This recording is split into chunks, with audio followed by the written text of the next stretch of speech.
सोचिए, क्यों आप इन दिनों में किसी गुप्त रिलेशनशिप में हो, गलत रिलेशनशिप में हो। और मैं आपको एक और बात क्लियर कर देता हूं, कभी भी इस बात को याद रखना, अकॉर्डिंग टू बाइबल एक क्रिश्चियन को, एक बिलीवर को बिलीवर से ही मैरिज करनी है। अगर आप किसी भी ऐसे व्यक्ति के साथ कांटेक्ट में हैं और शादी का प्लान कर रहे हैं कि वो आदमी प्रभु में नहीं है, आहिस्ते आहिस्ते आ जाएगा, तो मैं आपको बताना चाहता हूं आप फंस रहे हैं। परमेश्वर कभी अपने वचन के बाहर आपको लीड नहीं करेगा। अब आप कहोगे ब्रदर हम तो एक आत्मा को जीत लोगे, वो तो बाद में होगा, फिलहाल तो उसने एक आत्मा जीत ली है। मैं आपको कहूंगा, आप जानते हैं इस चीज को बाइबल क्या बताती है? असमान जुए में न जूटो। पुराने नियम के अंदर जब भी कोई हल चलता था खेत में, दोनों तरफ एक ही जानवर होता था। यहां से घोड़ा और गधा नहीं होते थे, अगर दोनों एक ही जानवर होते थे, ताकि वो जो हल है वो सीधा रहे। जब आप किसी ऐसे व्यक्ति को चूज करते हैं जो आपकी तरह स्पिरिचुअल नहीं है या आपकी तरह गोल नहीं है, मैं नहीं कहता हूं कि मसीह घरों के अंदर झगड़े नहीं होती हैं, लड़ाइयां नहीं होती हैं, मसीह घरों में भी प्रॉब्लम्स होती हैं। लेकिन जरा आप सोचिए, अगर आप एक ऐसे व्यक्ति से शादी कर रहे हैं जो खुदा को नहीं जानता, लेकिन वो आपसे कहता है नहीं नहीं नहीं नहीं नहीं, आप मेरे शादी के बाद आप चर्च जा सकते हो, क्या आप इस बात पर यकीन करते हो कि वो आदमी बदल नहीं सकता? बाइबल बताती है अविश्वासी का विश्वासी का अविश्वासी से क्या नाता, अंधकार और ज्योति में क्या संगति है। आप जरा बताइए, परमेश्वर हमें उन लोगों से जो बहुत ज्यादा गुनाह में हैं उनसे संगति के लिए मना करता है, खाली कहता है कि उनके साथ फ्रेंडशिप रखो, उनको गॉस्पेल बताओ। संगति हमें बाइबल में दीनों के लिए लिखी गई है। परमेश्वर को देखो, सारे दुनिया का दोस्त है, पर संगति कलीसिया के साथ, अपनी दुल्हन के साथ करता है। जब परमेश्वर आपको कुछ लोगों के साथ संगति करने के लिए मना करता है, तो वो शादी के लिए आपको लीड करेगा। बहुत बार आप जो कहते हैं ना, मेरा मन में आया, ये आया, बहुत बार आपके इमोशंस होते हैं, बहुत बार आपकी फीलिंग्स होती हैं, खुदा नहीं होता है वो। अब जो मैं आपको समझा रहा हूं उस बात पे बहुत ध्यान दीजिएगा। ये तो मैंने आपको बताया कि व्यभिचार क्या है। व्यभिचार करने वाला आदमी अपने अंदर एक सड़ सा जाता है। जैसे आपने देखा होगा कि जानवर जो हैं वो कचरा भी खा जाते हैं, लेकिन जब आप 2 दिन बाद कुछ खाते हैं तो आप उसे फेंक देते हैं, क्योंकि हम जानवरों से कुछ ऊपर बनाए गए हैं, हमारी जो क्वालिटी है वो थोड़ी उनसे ऊपर रखी गई है।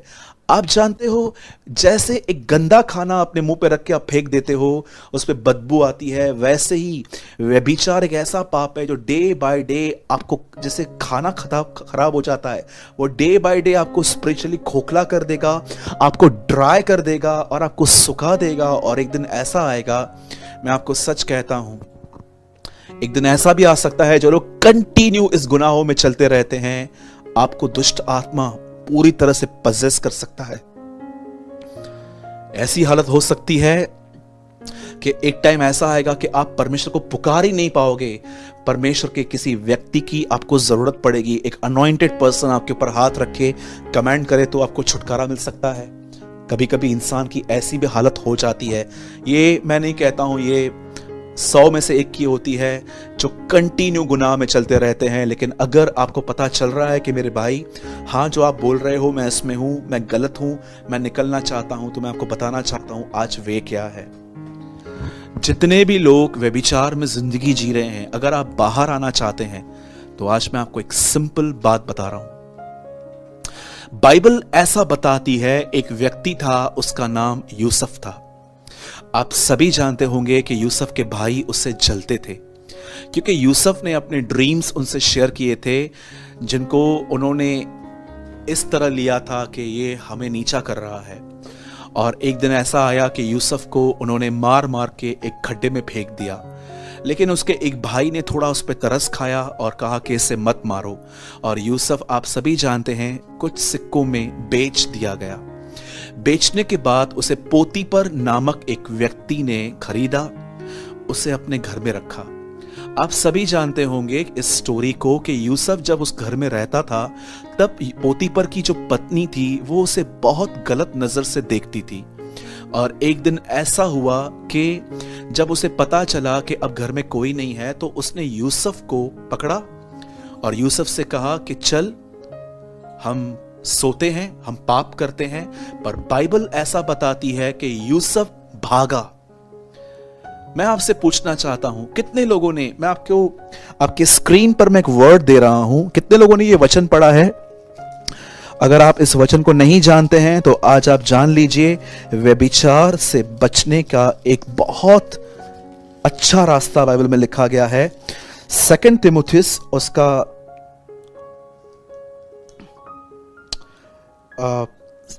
2nd चैप्टर और उसका 22वां वचन आपकी स्क्रीन पर है।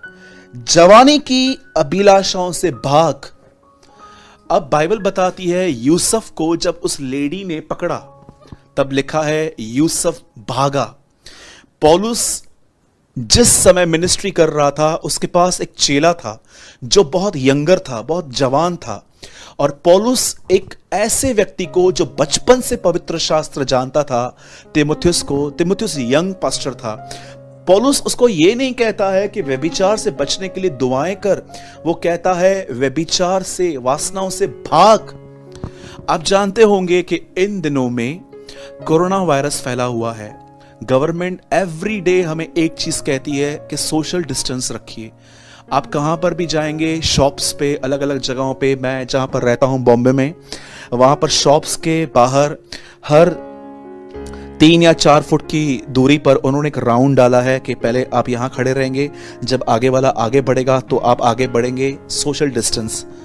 क्या आप जानते हैं जैसे कोरोना वायरस से बचने के लिए सोशल डिस्टेंस जरूरी है, यहां पर भी एक डिस्टेंस दिखाया जा रहा है। अगर आप व्यभिचार से बचना चाहते हैं तो आपको वहां से भागना पड़ेगा, क्योंकि अगर आप वहां पर खड़े होकर अन्य भाषाओं में प्रार्थनाएं क्यों ना करें, आप नहीं बच पाएंगे। ये टेम्पटेशन इतना स्ट्रांग है। अब आप कहोगे भाई भागने का अर्थ क्या है?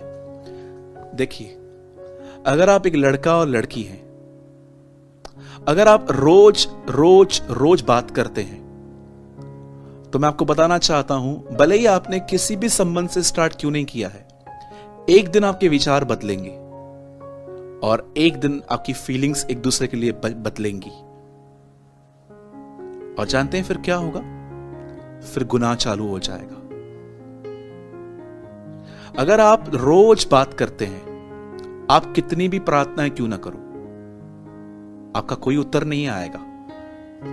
अगर आप एक भाई हो और एक बहन के साथ टच में हो, रोज उससे बात करते हो, चैट करते हो, बात करते हो, चैट करते हो, और आपको अनक्लीन थॉट्स आएंगे, गंदे थॉट्स आएंगे, और आप प्रभु से कहोगे प्रभु मुझे क्षमा कर और मुझे निकाल, परमेश्वर जानते हैं आपको क्या कहेगा? भाग। जानते हो भागने का अर्थ क्या है? आपके संबंधों में आपको एक तरह की गैप रखनी है। कोई भी लड़का किसी भी लड़की से रोज बात करेगा, आप फंसोगे। कोई भी लड़की किस भी लड़के से बात करे, आप फंसोगे। पहले के दिनों में शायद आपको लगेगा कि हम बहुत अच्छे फ्रेंड्स हैं, उसके बाद फ्रेंडशिप तो छोड़ो, आहिस्ते आहिस्ते आप एक दूसरे के साथ फ्लटिश लैंग्वेज में आप बात करोगे, अलग अलग वर्ड्स यूज करोगे, और एक दिन आपको पता भी नहीं चलेगा कि आप लोग गुनाह में हैं, और उसके बाद आप सबके विरुद्ध चले जाओगे, खुदा के खिलाफ, हर एक के खिलाफ। मेरे भाइयों और बहनों, यीशु मसीह ने एक आदमी से कहा मेरे पीछे हो ले। उस आदमी ने जानते क्या कहा? प्रभु मैं अपने पिता को गाड़ के फिर तेरे पीछे आऊंगा। क्या उसका डैड मर चुका था? बिल्कुल नहीं। वो समझा रहा था कि मेरा फादर है, जब तक वो जिंदा है मैं उसकी सेवा करके फिर तेरे पास आऊंगा। कहा ना कहा वो अपने डैड से बहुत अटैच था। आप जानते हो, अटैचमेंट हमेशा आपको सिन में लेके जाएगी।